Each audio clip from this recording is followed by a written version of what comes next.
Ay kumare, ako'y tapatin mo. Ano ba't ikay biglang naligaw rito sa bahay? Oh, ano ba't ikaw yung may reseta ng doktor? Aba, kaya pala naman ganyan ang itsura mo. Hindi mawarian. Oh, ay wag mo sabihin ikaw ay mangungutang. Aba, kumare naman. Nung isang linggo lang ay ikaw ay nasa Japan. Lintak ka matapos na piling bless. Tapos ay ikaw ay mangungutang. Aba, wag ka noon. Eh, alam mo naman ako'y kapos rin.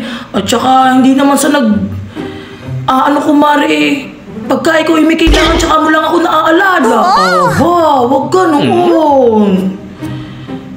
Diyos ko naman. Wala kang ginawa kundi mag-travel. Eh, mano ba kaya pambili mo lang ng paracetamol ay hindi mo pa kaya? Eh, naku po. Kumari naman.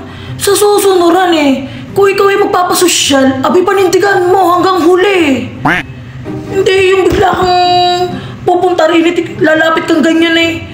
Ako i-stressin mo. Noong nakaraan lang ibang ina mo rin sa mga post mo. Ngayon, tinan mo yung tsura mo, hindi mawarian. Oba, huwag kasi ganoon. Mag-ubos-ubos biyaya. Amin na nga iyan. Nasabi ko sa iyo eh. Diyos ko, pagkakamura lamang nito. Talaga naman.